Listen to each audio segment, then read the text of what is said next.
ہر قسم کے روحانی جسمانی مسائل اور وظائف کے لیے پیر اقبال قریشی چینل کو سبسکرائب کریں۔ یاد رکھیں، کراچی کا خالد دینہ حال مولانا مدنی جب انگریز کے خلاف فتوی جہاد بلند کیا،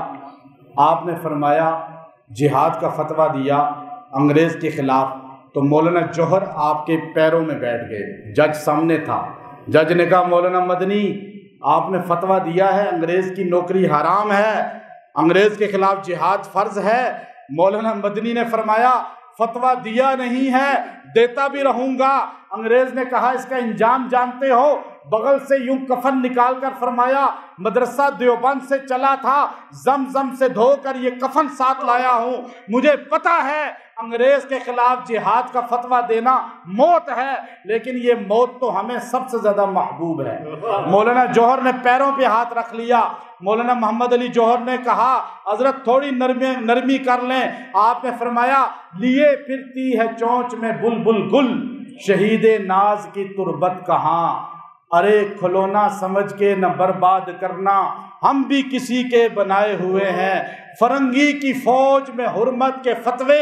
سرے راہ چل کے دکھائے ہوئے ہیں، شجر آزادی کو خون دے کے سینچا کہ پھل اس کے پکنے کو آئے ہوئے ہیں۔ یہ پھل پکا تھا 1947 میں۔ اللہ نے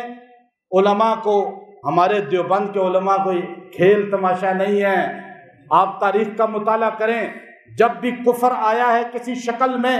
اللہ نے اس کے مقابلے پہ ہمیشہ جب کفر آتا ہے شرک کی شکل میں، نوح علیہ السلام توحید کی شکل میں آتے ہیں، جب فرعون کی شکل میں آتا ہے کفر تو اللہ تعالیٰ موسیٰ علیہ السلام کی شکل میں حق کو بھیجتے ہیں، جب نمرود کی شکل میں آتا ہے کفر ابراہیم علیہ السلام کو حق کی شکل میں بھیجتے ہیں، جب اس کے بعد بنی اسرائیل کے ظالموں کی شکل میں جب کفر آتا ہے اللہ عیسیٰ علیہ السلام کو بھیجتے ہیں، جب مکہ کے مشرکوں کی شکل میں آتا ہے محمد عربی کی شکل میں حق آتا ہے، جب مسلمہ کذاب کی شکل میں کفر آتا ہے ابو بکر صدیق کی شکل میں حق آتا ہے، ایران اور روم کی شکل میں جب کفر آتا ہے عمر بن خطاب کی شکل میں حق آتا ہے، جب خوارج کی شکل میں کفر آتا ہے شیر خدا علی کی شکل میں حق آتا ہے، یزید کی شکل میں جب کفر آتا ہے حسین کی شکل میں حق آتا ہے، جب ابو منصور جعفر کی شکل میں کفر آتا ہے،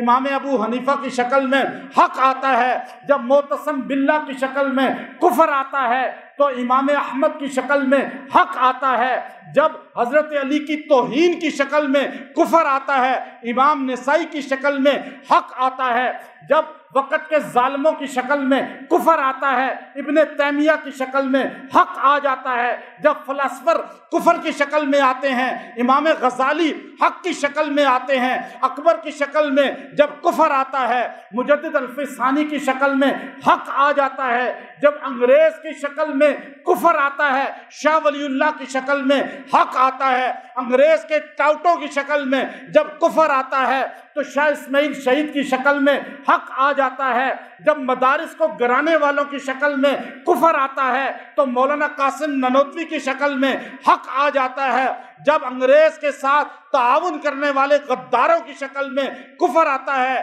تو شیخ الہند کی شکل میں حق آ جاتا ہے، جب تبلیغ اسلام کو مٹانے کی شکل میں کفر آتا ہے، تبلیغ کو اٹھانے کے لیے مولانا الیاس تبلیغی جماعت کے بانی کی شکل میں حق آ جاتا ہے، جب صحابہ اکرام کا گستاخ ایک بہت بڑا گروہ پیدا ہوتا ہے باطل کی شکل میں، حق نواز جھنگوی کی شکل میں حق آ جاتا ہے، جب شرک کی شکل میں دنیا کے اندر بدعات عام ہوتی ہیں مولانا غلام اللہ خان کی شکل میں توحید کا درس دینے والا سر بلند کرنے والا حق آ جاتا ہے، جب آج 14ویں صدی کے اندر عمر بن خطاب کے ماننے والے یہ بتانا چاہتے ہیں عمر آج بھی کافروں پہ بھاری ہے تو اللہ تعالیٰ باطل کو انگریز کی شکل میں لاتا ہے، عمر کو افغانستان میں پیدا کر دیتا ہے، تو حق آتا رہا